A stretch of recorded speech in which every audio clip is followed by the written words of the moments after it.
नमस्कार दोस्तों। आइए आज हम कुछ बोलने की आज़ादी पर बात करते हैं। द फ्रीडम ऑफ एक्सप्रेशन, अभिव्यक्ति की आज़ादी।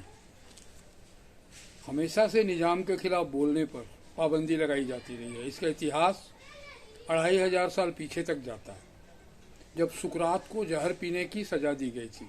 सुकरात यानी हिंदी में हम सुकरात पढ़ते थे, यूनान में सेक्रोटस, जो कि बहुत बड़े फिलोसफर थे, महान तार्किक थे। उन्होंने तब के प्रचलित अंधविश्वासों पर, धार्मिक अंधविश्वासों पर के खिलाफ बोला था। उन्होंने कहा था कि धार्मिक अंधविश्वास सही नहीं है, इनसे मुक्ति जरूरी है। और इसी के एवज में शासन की ओर से उन्हें दंड दिया गया, जहर पीकर मर जाने का, और उन्होंने खुद जहर पी लिया। उनके शिष्य फीडो ने खुलकर ये बात कही है, और ये तब से सिलसिला चला आ रहा है।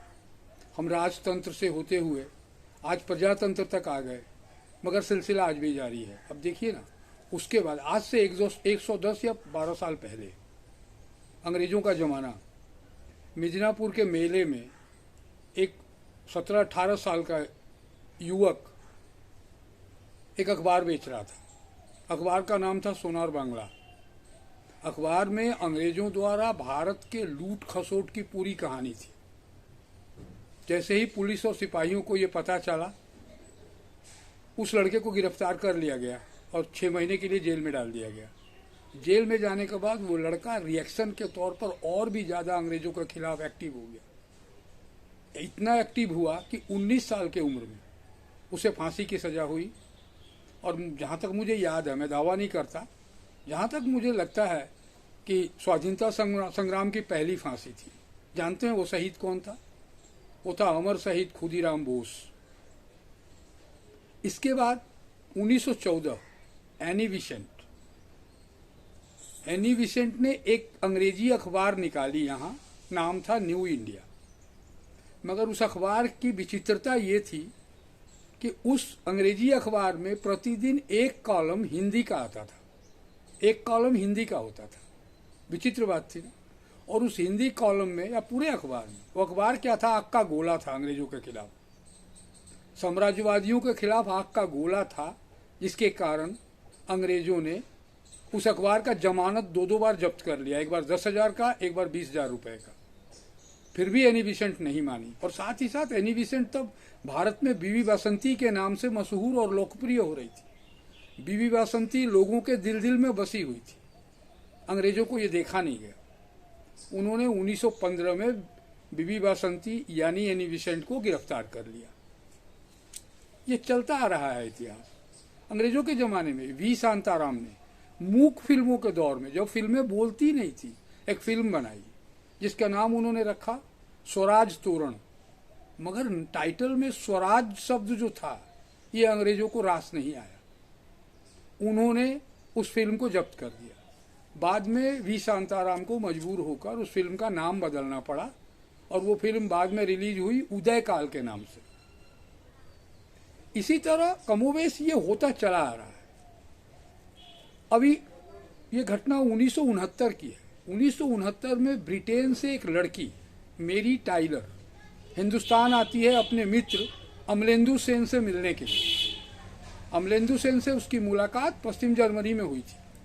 वो उनसे मिलने के लिए भारत आती है, और तब भारत में नक्सल का दौर चल रहा था, नक्सल आंदोलन का दौर था। 1969 में मेरी टाइलर अमलेंदु सेन से मिलती है हिंदुस्तान में, और 1970 में वो विवाह कर लेते हैं। और 1970 में ही मई या जून में वो विवाह करते हैं, और 1 महीना के अंदर ही 1970 में मेरी टाइलर को गिरफ्तार कर लिया जाता है। क्यों जानते हैं? उन पर आरोप होता है कि वो नक्सल आंदोलन को भड़काने का काम कर रही है। और मेरी टाइलर 5 साल तक भारत के जेलों में उस परिस्थिति में गुजारती हैं। इमरजेंसी काल में उन्हें छोड़ दिया जाता है और ज़बरदस्ती इंग्लैंड वापस भेज दिया जाता है। वहाँ उन्होंने एक किताब लिखी है, माई 5 years इन इंडियन प्रिजन। मैं समझ उस किताब पर भी बहुत सी बातें आई, उसे भी जब्त करने की, किंतु वो इंग्लैंड से छपी थी। भारत सरकार उसे रोक नहीं सकी।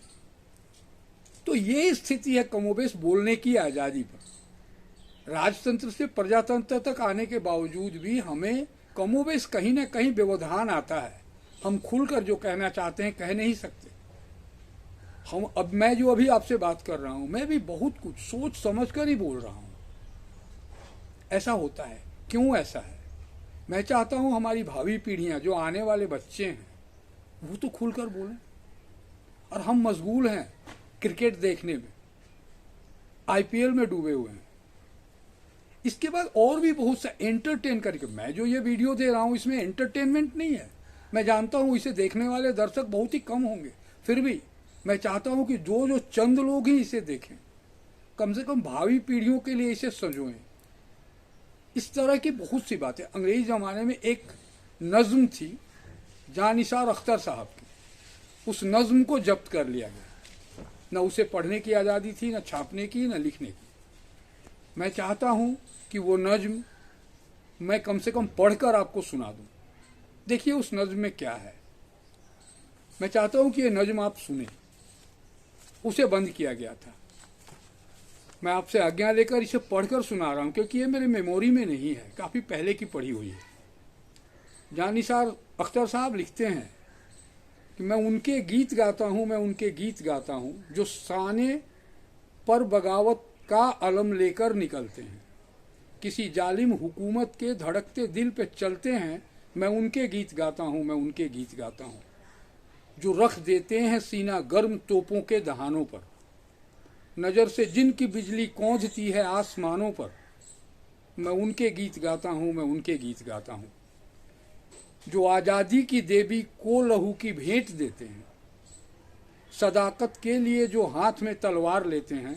मैं उनके गीत गाता हूं, मैं उनके गीत गाता हूं जो पर्दे चाक करते हैं हुकूमत के सियासत का, जो दुश्मन है कदामत के, जो हामी है बगावत का। मैं उनके गीत गाता हूं, मैं उनके गीत गाता हूं। कुचल सकते हैं जो मजदूर जर के आस्तानों को, जो जलकर आग देते हैं जंगी कारखानों को। मैं उनके गीत गाता हूं, मैं उनके गीत गाता हूं। झुलस सकते हैं जो सोलों से कुफरों-दी की बस्ती को, जो लानत जानते हैं मुल्क में फिरका परस्ती को। मैं उनके गीत गाता हूं, मैं उनके गीत गाता हूं। वतन के नौजवानों में नए जज्बे जगाऊंगा।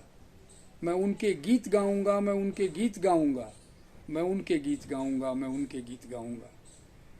ये गजल जब्त कर दी गई थी। अब देखिए इसमें क्या है। मैं चाहता हूं ये गजल घर घर जाए, ये नज्म घर घर सुने लोग। जानिसार अख्तर साहब को सलाम है मेरा, जिन्होंने इतनी शानदार चीज़ लिखी। और इन्हीं बातों के साथ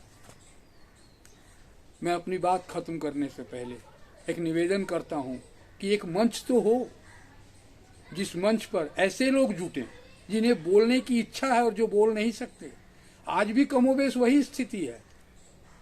मैं बात यही खत्म करता हूं और खत्म के साथ मैं उम्मीद करता हूं कि एक मंच तो बने, हम सोचें इस तरफ, एक प्लेटफॉर्म बने जहां हम एक दूसरे से मिलें, अपनी बात खुलकर कहें। धन्यवाद।